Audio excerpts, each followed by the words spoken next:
Hey. Hey, tell me about your show. It is my debut stand-up comedy hour. It is one-woman show / stand-up comedy. It has a narrative throughout, but it's very funny, so if you love to laugh, you should totally come see it. It's called Missionary because it's about the themes about religion and sex, and then religion and sex together. And it's been called very funny by a lot of people, and not just my mom. And it sounds like there's a lot of truth in there, a lot of vulnerability. Yeah, I actually had not to be the absolute asshole who quotes their own review from memory, but I did have somebody, she said that the comedy had truth at the heart of it, and I thought that was like so kind. So it's, in many ways, it's a very personal narrative, but it's also used to expand and make more general themes. It's not a trauma dump, I promise. It's still very fun. And how does that feel, having people like recognize what it is you're trying to do and trying to say? It is crazy to have somebody be able to like put into words what they took away from the show, and I wrote her an email after, and I just was like, it's so crazy to hear you elucidate it when it's been something I've literally been mumbling under my breath for a couple months. It's just been something that's existed almost entirely in my head.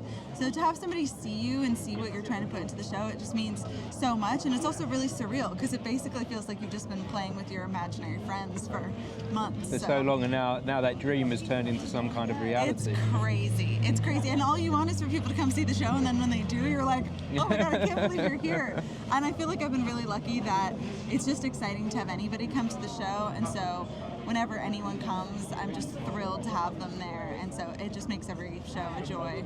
So how did you get from that process of being at home alone, working on this show, to being here in front of people, to transforming it into the dream? How did that happen?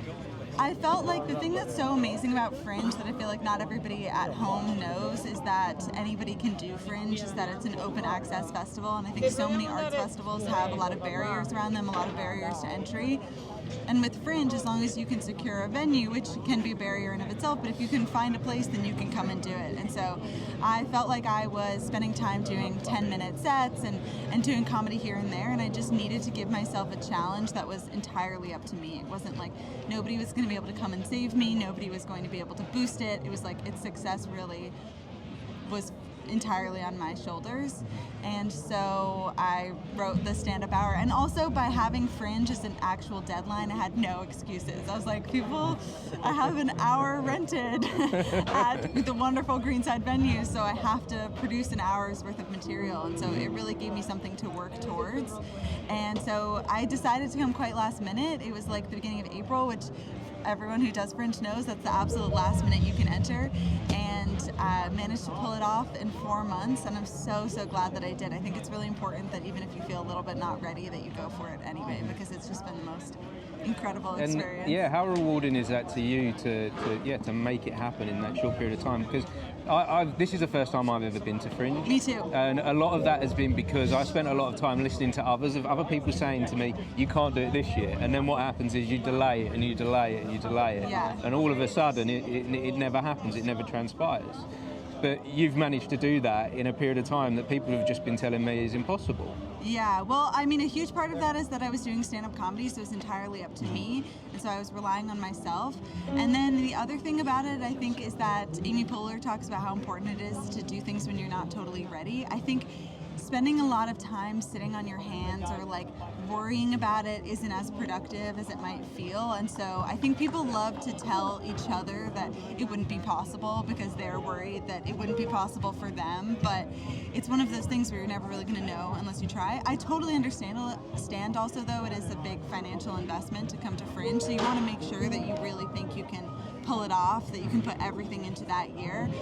And I also think it's really important that when you decide to make the leap, that you just make the leap and you don't worry too much about things that are out of your control, like which year you could have done it instead, or which, I just think it's also, because the other thing is you learn so much more by doing it than you do by thinking about doing it, which is really me saying that to myself because I love to think about doing things.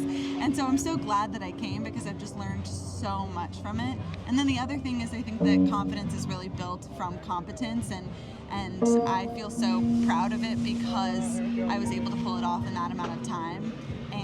And even just getting even doing an hour every day, it's just built my like sense of self so much. So I think that it's important to do things when you're not ready, because you learn from it, and then also you just feel more confident as a result.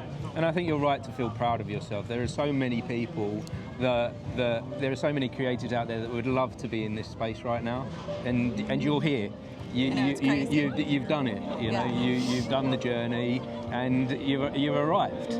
Yeah. And how are the audiences being receptive to your show? We started this conversation with saying about the reviewer, but general audiences, how are people finding it? You know, it's amazing. You can never predict what somebody is going to say after the show. And what I mean by that is, like, sometimes people will have a totally straight face, and then they will come up and just profess how much they love the show. And sometimes people will laugh, and and then they slip away after, and you don't know what they thought. Like, it's hard to always tell what somebody thought of it, and I think that that's been a really important message. I wrote the show in a way that if at any point a joke didn't get a laugh, there was never an awkward silence, that there's always a through line throughout the show. I think I've just learned so much from audiences, and the other thing I've learned is that when you have a small audience, it gets to be a really different show, and sometimes that's nice. I think everybody at Fringe is so scared of only having a few people, but it just turns it into a kind of different theatrical experience, and that doesn't mean that it's a bad thing. So for me, I've personally learned to embrace the silence at times. I think there's power in there, actually. There's a lot of weight. If your audience is silent, it's because maybe they're being thoughtful. Right, and I've had people literally be stony-faced, and they come up and they write like the most incredible review of the show after online, or they come up and they tell me. I had a man who I think was straight, I don't want to assume his sexuality, but a straight man who was like smiling along at the show, and then he came up to me at the end and he said, "Thank you for your honesty." And I was like so taken by that, because I would never in a million years have guessed that comment would have come from that person. And so I think we all love to profile each other and to think that we know what's going on behind someone's eyes, and really you have no idea what's in people's minds, and it's been so lovely and so beautiful to realize that in real time, and also to be able to get the real life experience of doing a show to only a couple people. It's like, I honestly don't mind it that much, but I also feel like now I can do anything, and it's been a real gift. The other really big lesson I've learned is that sometimes, just to your comment about silence, sometimes people need space in which to find things funny, and the first few times I did the show I was like, because you're so nervous about getting through it, and letting the show breathe and letting things sit in silence has been such a lesson. I guess with doing something like this, the show is bigger than you. Yeah. What you're offering to people is beyond yourself. Yeah. So we spend a lot of time as performers trying to work out how to perform this in the best way and make sure we say all the correct words and don't miss a line.